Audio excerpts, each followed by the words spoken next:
In the spring of 2013, a man named Craig Dodd stood at the front of a meeting room in Garfield County, eastern Washington, and told the assembled members of the Palouse Valley Agricultural Cooperative that Walt Gruber's soap project was, in Craig's words, a pleasant hobby. Craig had a degree in cosmetic chemistry from a Midwestern land-grant university, 7 years of consulting experience with regional producers, and a slide deck that evening with 14 separate charts. He said it gently, the way a man says a gentle thing when he is entirely certain he is right. Walt sat in the third row, his leather apron folded across his knees, because he had come straight from the cellar, and he did not reply. Boone, his old brown and white border collie, was waiting at the truck. 9 years later, in the spring of 2022, a buyer named Renata Cole drove a rented car up the gravel road to those same 18 acres and sat at Walt's kitchen table with a purchase order in her hand. She worked for a specialty artisan goods chain with stores across 11 western states, and she had been buying soap for 14 years. The number on the purchase order was $218,000. That was for 1 year. She did not negotiate the price.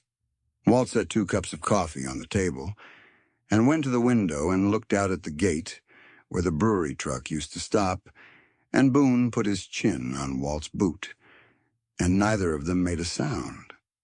What happened between those 2 moments is a story about a pile of waste that a brewery left at a man's fence for 11 years, and about the difference between a formula that lives on paper and a formula that lives in the ground. Let me tell you about spent hops first, because you need to understand what they are before any of the rest of this makes sense.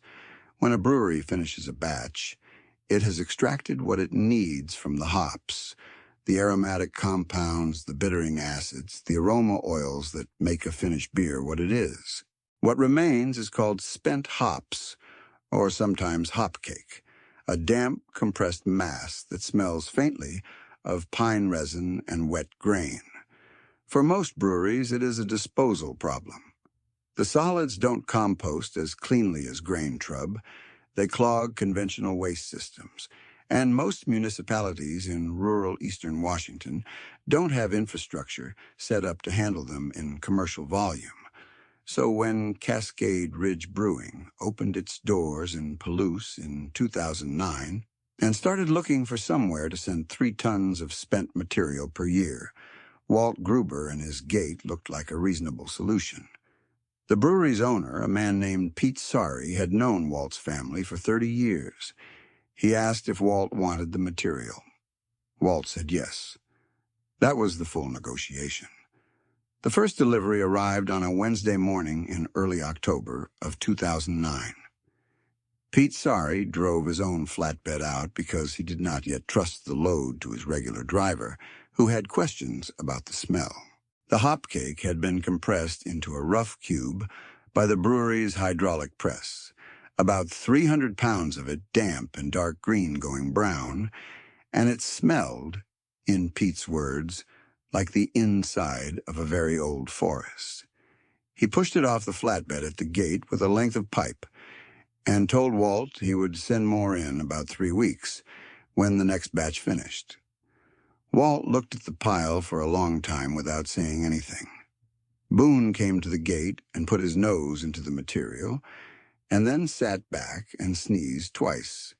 Over the next 11 years, what came through that gate and what left through it were 2 very different things. What came in was a liability. What left was a bar of soap. Walt Gruber was 67 years old when Renata Cole sat at his kitchen table, and he had worked those 18 acres in Garfield County for more than 40 years. He was stocky and barrel-chested, about 5'10", with close-cropped hair that had gone from salt and pepper to mostly white sometime in his early 60s, a wide, flat nose that had been broken once in a fence repair accident in 1991, and pale hazel eyes that registered most information without comment. His hands were the hands of a man who worked with lye, cracked across the knuckles, faintly scarred along the forearms from splashes that went back 20 years. He was known in the county for two things: his silence and his soap. The soap had started with his mother. Irene Gruber had kept a spiral-bound notebook, the kind with a marbled cover, in the drawer beside the kitchen sink for most of her adult life. She had been making cold-processed soap since the early 1970s, and the notebook was the accumulation of that work, page after page of formula adjustments in her small, careful handwriting, noting which oils she had tried, what ratios had worked, what the cellar temperature had been doing when a particular batch set wrong. She had died in 2003 and left Walt the notebook and the stone cellar beside the barn, where she had cured her batches on wooden shelves in the dark. Walt had kept making soap, quietly, the way she had. He sold some at the county fair, gave some away, kept what he needed for the house. Craig Dodd was not wrong in 2013 that it was a hobby. What Craig was wrong about was everything else. The night of the co-op meeting, after Craig's presentation, Walt drove home on Route 23 and thought about one page in his mother's notebook. Irene had written, in the margin of a formula dated 1979, a note about using brewer's grain in a batch and noticing that the soap stayed harder longer in humid conditions.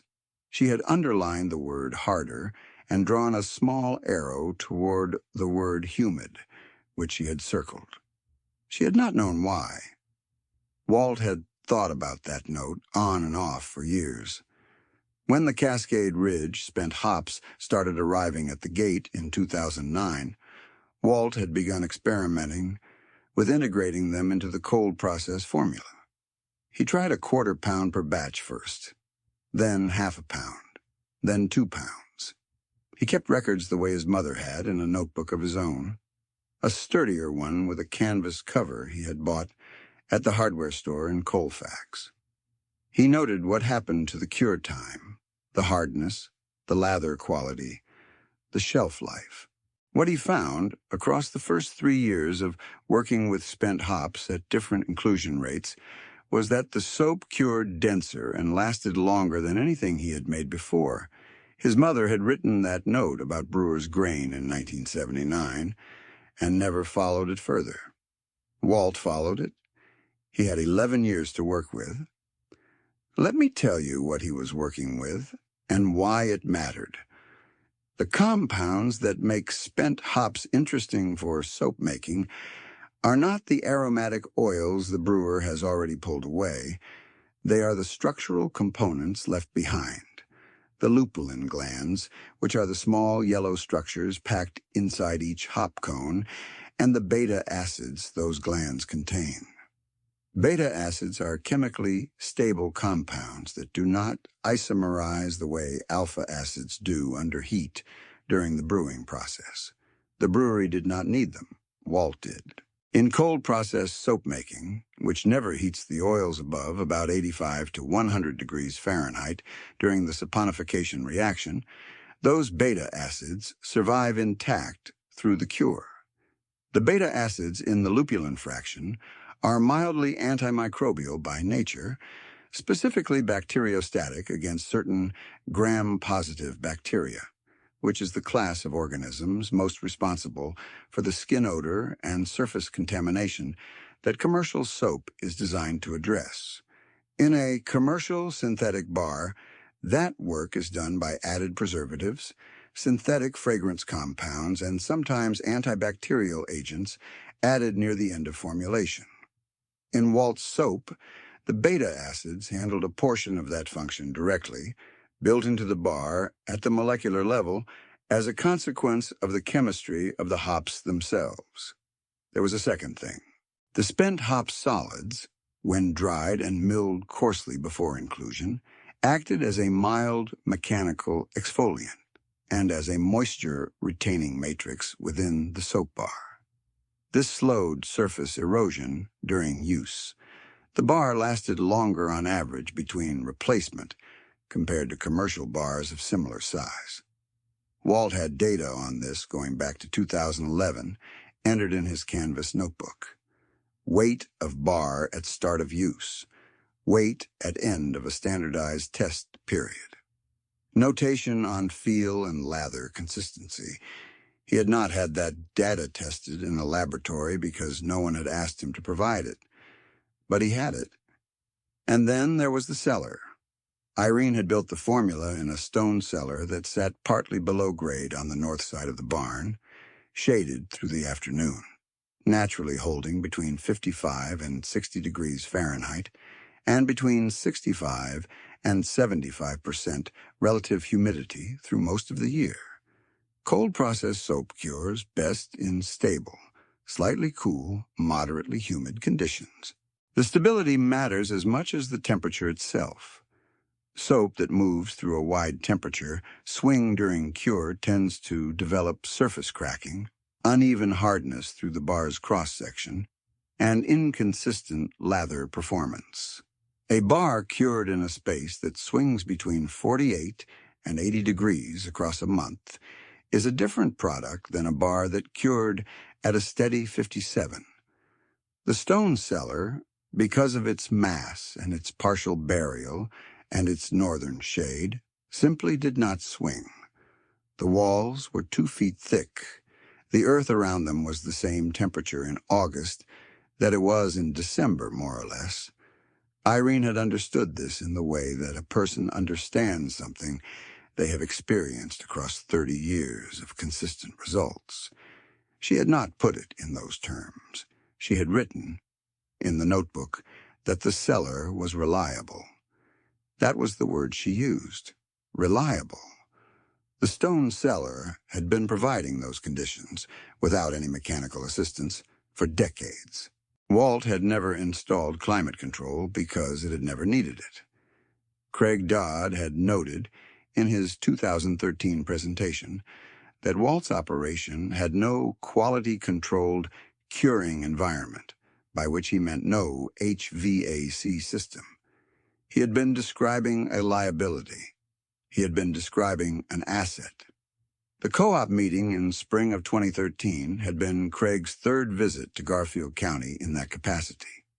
He had brought a projector and a formatted slide deck and a printed handout that summarized in a 2-column table the estimated revenue potential of various small-scale personal care ventures against their capital requirements and time to market. He had presented on regulatory trends in the natural cosmetics sector, on labeling requirements, on the difference between a cottage food exemption and a licensed production facility. It was genuinely useful information, delivered by a man who knew the regulatory landscape and believed in what he was saying. When he came to the section on existing operations in the county, and included Walt's soap as an example of a hobby-scale activity with limited commercial runway, he did not say it unkindly. He said it the way an experienced doctor tells a patient that a particular treatment is not going to produce the results they are hoping for. He believed he was helping. Several people in the room glanced at Walt in the third row to see how he was taking it. Walt was looking at his hands. After the meeting broke up, a woman named Ruth Hagen, who ran a dried flower arrangement business in Uniontown and had known Walt since his daughters were in grade school, came up to him in the parking lot and said she thought Craig Dodd was a very smart young man. Walt said Craig knew what he knew.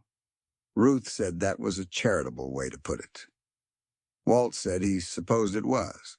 He drove home in the dark, and Boone put his chin on the gearshift console, the way he did when Walt was quiet, and Walt thought about his mother's notebook and the line she had drawn between the word harder and the word humid, and the thing she had felt in the bar without having the language to explain it. Mitch Halverson had heard the same presentation Walt heard, and Mitch had taken different notes.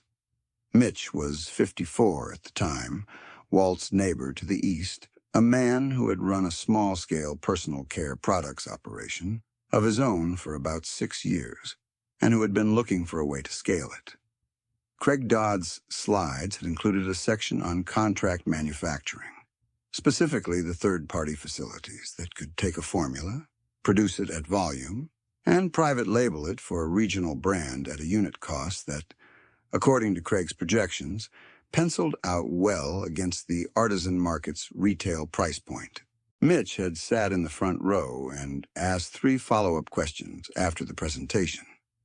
By the fall of 2011, he had signed a contract with a private label manufacturer based in the Willamette Valley of Oregon and committed $180,000 to the arrangement, which covered a production minimum, a packaging design, and a 5-year renewable agreement. His soap went into 16 retail locations in eastern Washington and northern Idaho within 2 years. It looked, by any conventional measure, like the right move. In 2013, Mitch's first full year under contract, he sold $38,000 in private label product. The following year, he sold $54,000. By 2015, he had signed on with a food broker who covered natural grocery accounts across Washington and Idaho, and the soap was moving through 22 retail locations. He bought a new half-ton pickup in 2015. He bought a freestanding display unit for the Spokane Natural Living Expo in 2016, which cost $1,400 and which his manufacturer branded in Mitch's colors. At the expo, Craig Dodd walked the floor and stopped at Mitch's display and said, loud enough for the adjacent booths to hear, that this was exactly the kind of professional presentation the market expected. He was right about that. The market expected exactly that presentation. The market, in 2016, was in very good shape. Walt kept making soap in the cellar. Cascade Ridge's truck came to the gate every 3 weeks through the hop-heavy seasons, and roughly once a month through the rest of the year. Walt processed the spent material himself, spreading it on a concrete pad behind the barn in warm weather to dry it down, then milling it through a hand-cranked grain mill he had inherited from a neighboring farm that closed in 1998. He sold soap at the Garfield County Farmers Market, and through a small mail-order arrangement he ran from a notebook on the kitchen table. He had, in a good year, perhaps 40 retail customers, and a gross income from soap of about $22,000. That was not a business by Craig Dodd's measure. It was not a business by Mitch Halverson's measure. It was not a business by most measures. If you have ever thought that the difference between a hobby and a business is mostly a matter of timing, leave a comment. Walt never would have put it that way. But what he was building in the cellar was a product with a specific mechanical advantage, at a depth of craft and a specificity of input that no contract facility in the Willamette Valley was going to replicate at volume, and he was building it with a waste stream that cost him nothing except the labor to process it. By 2017, Mitch's contract operation was grossing more than $90,000 annually from soap alone. He had added a line of bath salts and a shampoo bar that used ingredients his manufacturer sourced through a centralized supply chain in Ohio. He drove a newer truck. His labels were designed by a firm in Spokane. Craig Dodd had visited Mitch's setup that year for a regional producer's profile and called it, in the write-up he submitted to the co-op newsletter, a model of rural entrepreneurship done right. He had also stopped by the county fair that summer and seen Walt's booth, the same modest folding table with the same craft paper labels, and said, with the same gentle confidence of a man who has been right before and expects to keep being right, said, "Still a hobby, Walt. There's no shame in that. Some things are just folk projects." Walt was bagging a purchase for a woman from Ritzville who bought 6 bars at a time because, she said, her husband's eczema had not flared since he started using them. Walt did not look up from the bag.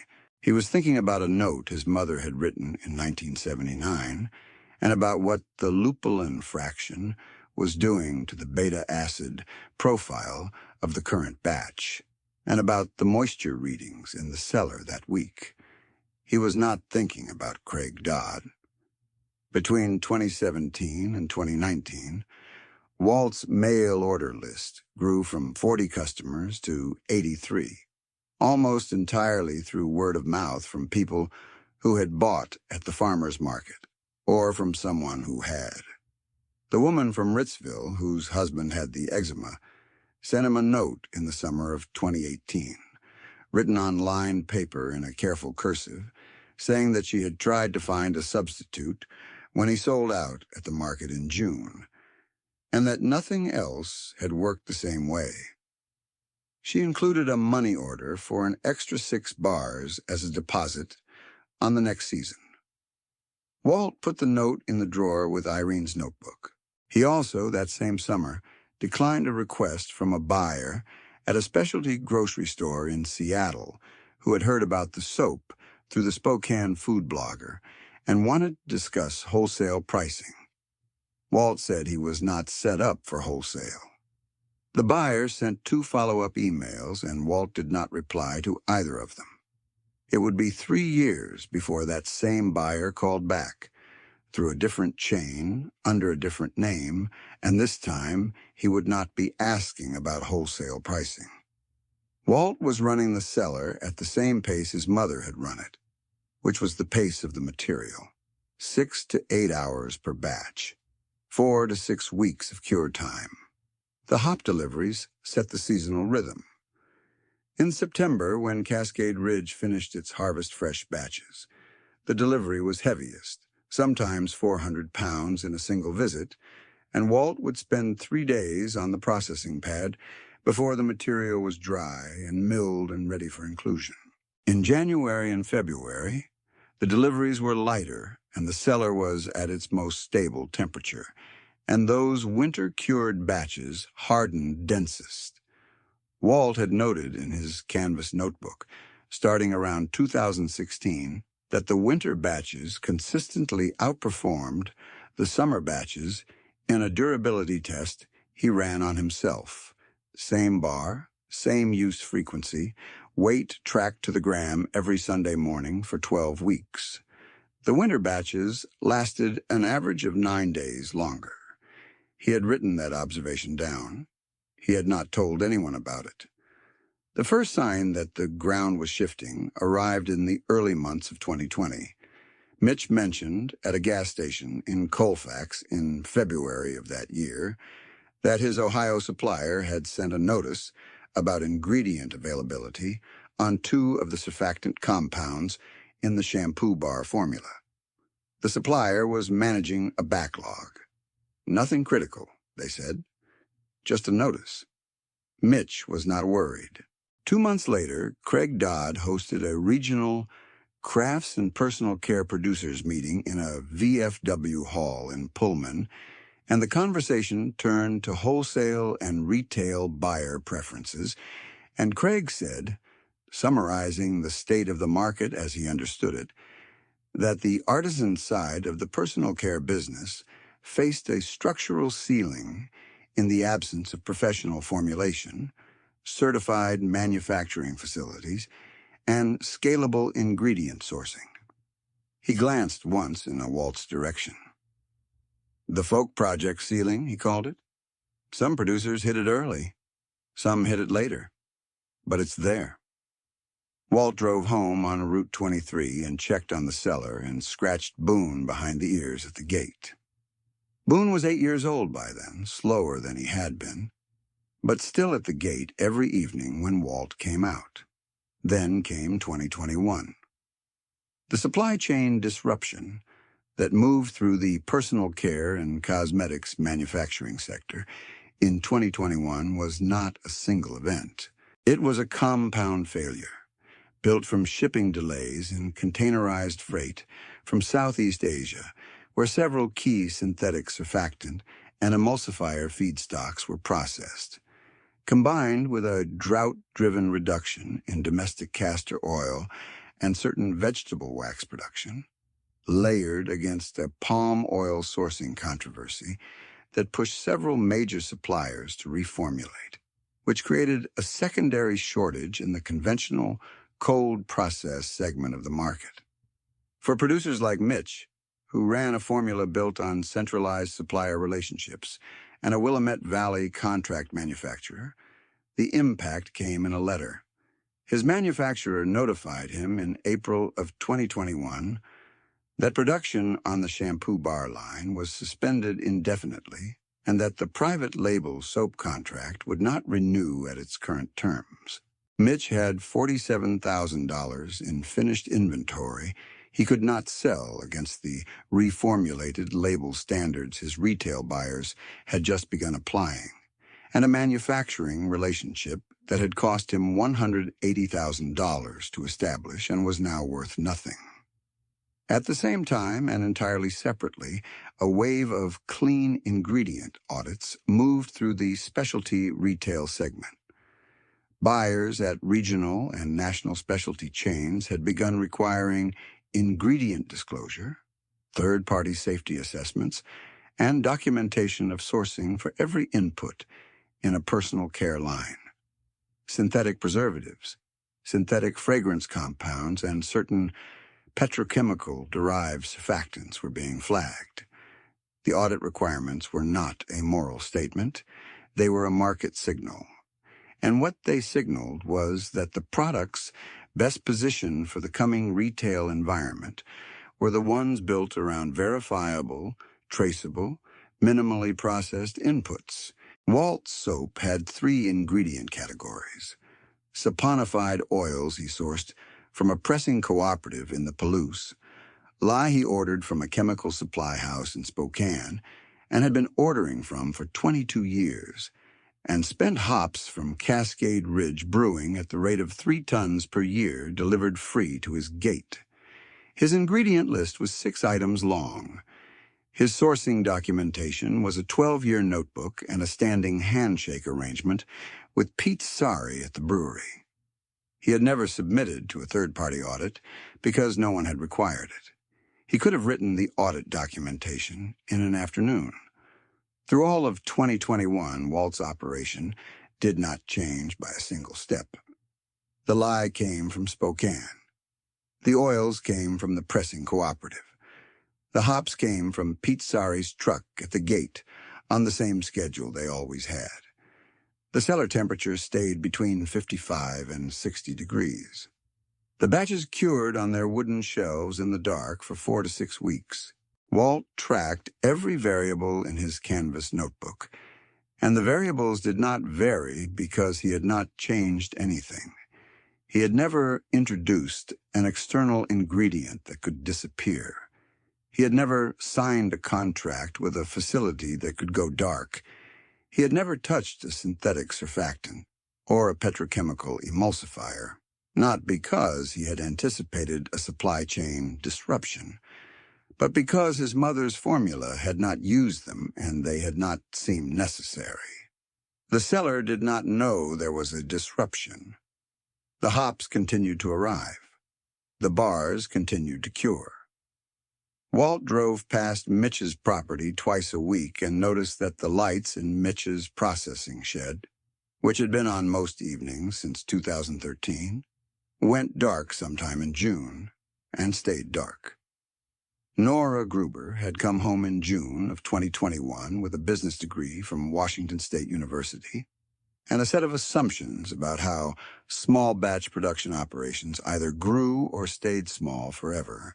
She had taken a course in consumer products entrepreneurship. She had written a paper on artisan food and personal care brands that had failed to scale beyond their home markets. She loved her grandfather. She thought his soap operation was charming and probably unsalvageable from a commercial standpoint, which she had been careful not to say to him directly, but which she had said, in slightly more diplomatic phrasing, to Craig Dodd when he had called the house in July with a question about a co-op matter and had somehow spent 20 minutes telling Nora what she had already concluded. Craig had seemed gratified. He said Walt had always been stubborn in an admirable way. Nora spent her first 3 months home helping Walt process the summer hop delivery, which was the heaviest of the year, and watching him work in the cellar. She watched him mill the dried hop solids through the old grain mill, sifting the result to 3 different particle sizes for different formula applications. She watched him test oil temperatures with a thermometer he had been using since the 1990s. She watched him pour lye solution into the oil blend at the specific angle and speed his mother's notebook specified, and she watched him note, in his canvas notebook, the trace time and the pour temperature and the estimated cure date for each batch. She said one afternoon in September, "Grandpa, what are you actually measuring here?" He showed her the notebook. She read 20 pages without stopping. She did not say anything for a while. Then she said, "The beta acids. You've been tracking beta acid inclusion rate by batch weight for how long?" Walt said, "Since 2011. Nora went quiet. She had taken a course in biochemistry as a general requirement and a consumer products chemistry elective in her junior year. She understood, reading those notebook entries, what her grandfather had been building without knowing the academic vocabulary for it. She sat on a stool in the cellar and read another 30 pages. The notebook was not organized like a research document. It did not have hypotheses or conclusions in the conventional sense. It had dates, temperatures, batch weights, inclusion rates, and observations written in Walt's small practical handwriting, the handwriting of a man who wrote things down because he needed to find them again, not because he was making an argument. The argument was in the accumulation, 12 years of it, 1 batch at a time, in a stone cellar that had not changed its temperature by more than 2 degrees in either direction across the full span of the record. She asked him if he had ever had the bars tested for antimicrobial activity. He said no. She asked if he had ever contacted the food science department at Washington State. He said no. She asked why. He looked at the notebook in her hands for a moment and then looked at the cellar shelves, at the bars curing in their rows in the stone-cool dark, and said, "Because the bars work." Nora set the notebook down on the workbench and looked at the bars for a long time. She was thinking about the paper she had written in her junior year, the one on artisan brands that failed to scale. She had been measuring the wrong thing. By the time Renata Cole called the house in February of 2022, Nor had compiled a sourcing and ingredient disclosure package from Walt's records that ran to 16 pages. She had sent 3 bars to the food science lab at Washington State for independent antimicrobial assessment, at her own expense, and had the results back.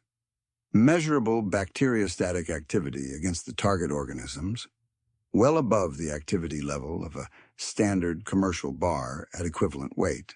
She had mapped Walt's 12-year production record into a spreadsheet and calculated the average batch cost against Mitch's known manufacturing cost per unit from the co-op newsletter profile, and the margin difference was not small.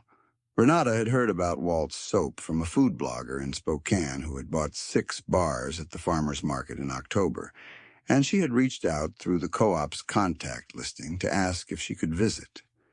She came on a Tuesday in March. She had driven down from Spokane the night before and stayed at a motel in Colfax rather than ask Walt to accommodate her arrival time, which was early. She pulled in at 7:30 in the morning in a rented Civic, wearing jeans and a field jacket and no company-branded anything. Walt was already at the cellar. She spent 2 hours in the cellar without speaking much. She held bars to the light the way you hold something when you are assessing it. By a standard the person selling it cannot fully see. She did not tap them, did not break any open, did not run any instrument over them. She moved along the shelves slowly, picking up a bar and setting it down, picking up another. She smelled each one from the same angle. Left side of the bar near the flat face, 3 slow breaths. Walt stood by the door and watched without offering anything. After about 40 minutes, she stopped at a shelf in the far corner, where the winter-cured batch from January was resting. Those bars had been in the dark for 11 weeks. She held one for a long time without moving. She turned it over once. Then she set it down and wrote something in a small notebook she kept in her jacket pocket. She did not show Walt what she wrote. She asked Walt 2 questions the whole time. What was the cure period, and what was the hop inclusion rate per batch? Walt answered both. She did not ask about the antimicrobial data. She did not ask about the beta acids. Nora was watching from the cellar doorway, and she had the lab report folder in her hands, and Renata never asked to see it. She asked as she was leaving the cellar whether Walt had ever considered working with a co-packer to expand volume. Walt said he had not considered it. She said, "I didn't think so." She stood in the cellar doorway for a long moment, looking at the shelves, the hundreds of bars in their quiet rows, the stone walls with their steady, damp cool, the wooden shelves his mother had built from lumber off the property in 1974. Then she went to the kitchen table and took out her laptop. The purchase order was for $218,000. That was for 1 year's supply, at a volume she had calculated from her chain's current inventory turn rate on natural bar soap across 11 locations. It covered 4,200 bars per quarter, which was a number she had arrived at before she drove to Colfax. She had driven to Colfax to see whether the operation could sustain it, not to negotiate the price. She had decided on the price before she arrived. The figure included a premium margin above her chain's standard small producer rate, which she had applied after the winter batch bar from the far corner shelf. It sat on the table between them the way a number sits when it has been said aloud and cannot be taken back. Nora was standing near the door, and she read it over Walt's shoulder. And then she straightened and looked at the ceiling for a long time. Walt put his hand flat on the paper. He did not say anything. Boone was lying at the gate in the afternoon light, and the light was going amber the way it did in late March in that valley, slant and clean across the hills. Renata said quietly, "I've been buying soap for 14 years. I've never bought a bar that does what this one does and can tell me why." She was not offering praise. She was making a statement of material fact the way a person who has handled 10,000 bars over 14 years makes a statement of material fact. Walt nodded once. Renata kept her pen. She said, "I'll need your ingredient disclosure package and the lab report." Nora said, "I'll send those tonight." Renata looked at her and then at Walt and said, "You two have a lot of work ahead of you." Walt said, "We know." She closed her laptop and rose and shook Walt's hand and shook Nora's hand and walked out to the rented Civic and drove back down the gravel road. Walt stood at the kitchen window watching the dust settle, and Nora sat at the table and looked at the number on the paper. And neither of them said anything about Craig Dodd, because there was nothing to say about Craig Dodd that the paper had not already said. Craig came to the cellar in April. He had heard through the co-op about the purchase order, and he drove out on a Thursday afternoon and asked to see the operation. Walt showed him. Craig walked the cellar in silence, reading the notebook entries Walt offered him, studying the batch records. He stood for a long time at the shelves. Then he said quietly, and without any residue of the fatherly confidence he had carried for 9 years, "How long have you been measuring the beta acid inclusion rate?" Walt said, "Since 2011. Craig took off his wire-rimmed glasses and cleaned them with his shirt hem, which was a thing he did when he was processing something difficult. He put them back on. He said, I should have asked what you were measuring. I thought you weren't measuring anything. Walt said, I was measuring everything. Craig nodded for a long time. He asked if he could come back and look at the formula structure in more detail. Walt said yes. Craig drove away, and Nora watched his car from the window, and she said, He's not a bad man. Walt said, No. He just thought his charts were the whole picture. Mitch Halverson came by in May, 2 months after the purchase order was signed. He had seen the news travel through the co-op network the way news did in a county that small, and he came on a Saturday morning and sat at the same kitchen table and asked Walt to explain the beta acid mechanism. Walt got the canvas notebook. Mitch read the relevant sections carefully. He asked about the milling process. He asked about the cellar humidity. He was not bitter. He had been following the right advice for his situation, as it was understood at the time, and the situation had changed in ways no advice had anticipated. Walt had made him a cup of coffee, and they had sat with the notebook between them for about an hour. By the end of the summer, Mitch had negotiated a hop material arrangement of his own with a smaller craft brewery in Pullman, and had spent 2 weekends in Walt's cellar, learning the cold process method. He would not produce his first commercial batch until the following spring. His labels were designed in Colfax by his daughter on her laptop. By the fall of 2022, 6 neighboring farms in the county had come to Walt asking about the hop-based formula. Pete Sari at Cascade Ridge increased the delivery to 4 tons per year to meet the growing need. Walt and Nora ran 4 workshops in the cellar across the following winter, teaching the cold process method, the milling process, the notebook discipline, the cellar management. They charged nothing for the workshops. They sold starter quantity hop material at cost. 3 of the 6 farms had soap at regional markets by the following spring.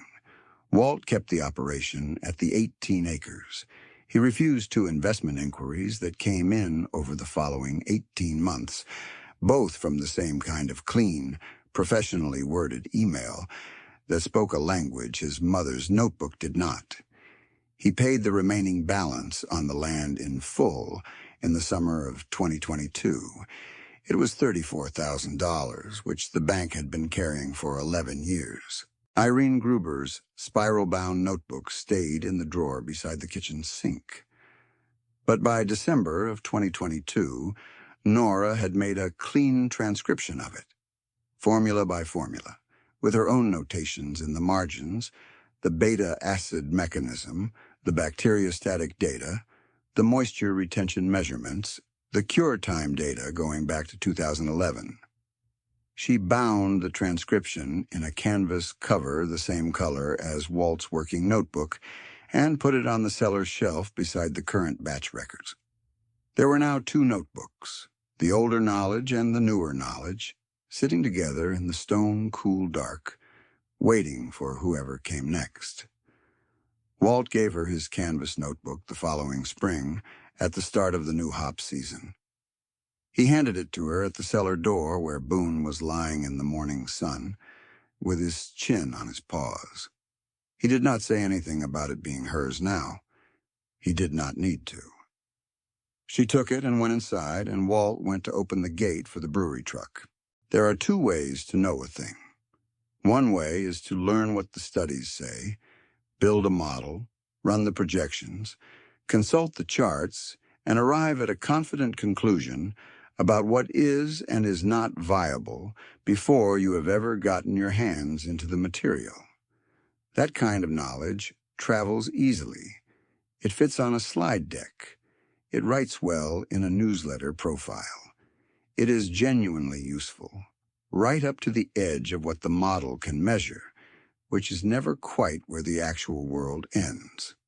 The other way is to pick up what a brewery leaves at your gate, take it to a stone cellar, and spend 11 years learning what it does inside a bar of soap, 1 batch at a time, with a thermometer you have owned since the 1990s, and a notebook with a canvas cover and a note your mother wrote in the margin of a 1979 formula that she did not have the vocabulary to explain but knew, because she had felt it in the bar, was true. That knowledge does not travel easily. It does not fit on a slide deck. It is worth, in a good year, $218,000 from a buyer who has been purchasing soap for 14 years and knows what she is holding. The supply chain breaks. The audit comes. The formula changes. The model revises. What endures is the thing built from the ground under one piece of earth by hands that stayed long enough to learn what that ground knows. Boone stretched in the sun at the gate, and the truck came down the road, and Walt opened the latch.